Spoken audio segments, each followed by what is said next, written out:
Apollo 11 संयुक्त राज्य America का यह मिशन मानव इतिहास और अंतरिक्ष अनुसंधान में इसे एक बहुत बड़ी उपलब्धि के रूप में देखा जाता है। इसी मिशन के दौरान मानव पहली बार चांद पर कदम रखा था, पर कुछ लोग इसे फेक भी बताते हैं, लेकिन ऐसा कुछ भी नहीं है। अपोलो 11 एक सच्ची घटना है। 16 जुलाई 1969 को अपोलो 11 मेरिट आइलैंड में Kennedy space centre launch complex 39 से लॉन्च किया गया था। इस यान में एस्ट्रोनॉट नील आर्मस्ट्रॉन्ग, बाज एल्ड्रिन और माइकल कॉलिंस सवार थे। अपोलो 11 लॉन्च तो हो गया, लेकिन किसी को ये आशा नहीं था कि ये तीनों एस्ट्रोनॉट कभी धरती पर वापस भी आ पाएंगे, क्योंकि ये सफर बहुत ही मुश्किल भरा था और चांद पर मानव का ये पहला मिशन था। लेकिन सारी मुश्किलों को पार करते हुए 20 जुलाई 1969 को अपोलो 11 चांद पर सक्सेसफुली लैंड कर गया। ये पल अमेरिका के लिए बहुत ही खुशी भरा पल था। अपोलो 11 जब चांद पर लैंड किया तो यान से सबसे पहले नील आर्मस्ट्रॉन्ग यान से बाहर निकलकर चांद पर अपना पहला कदम रखे थे और चांद पर सबसे पहला कदम रखने वाला इंसान के रूप में अपना नाम इतिहास में दर्ज करवा लिए। और अभी हम लोग चांद पर सबसे पहला कदम रखने वाला व्यक्ति के रूप में नील आर्मस्ट्रॉन्ग को जानते हैं। इसके 19 मिनट बाद बज एल्ड्रिन ने चांद पर दूसरा कदम रखने वाले शख्स हैं और तीसरे यात्री माइकल कॉलिंस यान को ऑपरेट करने में और तस्वीरें लेने में व्यस्त थे। कुछ घंटे चांद पर बिताने के बाद अब वो समय आ गया था जब धरती के तरफ रवाना होना था।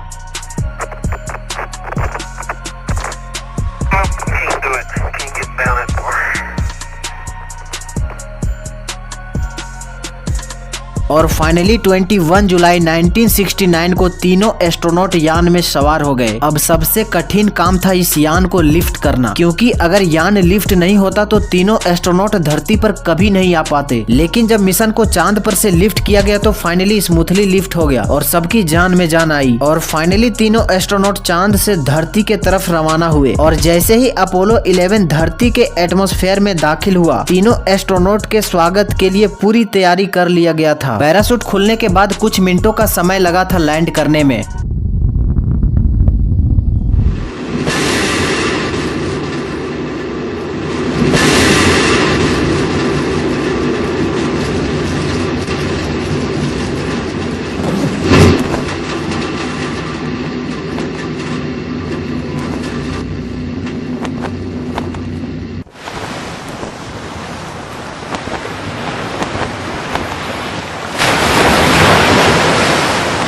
अब अपोलो 11 के तीनों एस्ट्रोनॉट धरती पर लैंड कर चुके थे और तीनों एस्ट्रोनॉट को तुरंत क्वारंटीन के लिए भेज दिया गया, क्योंकि लोगों को डर था कि कहीं तीनों एस्ट्रोनॉट चांद पर रेडिएशन के शिकार तो नहीं हो गए। ये सफर अमेरिका के लिए इतिहास बन गया और आज भी मानव इतिहास में इसे सबसे बड़ी उपलब्धि माना जाता है।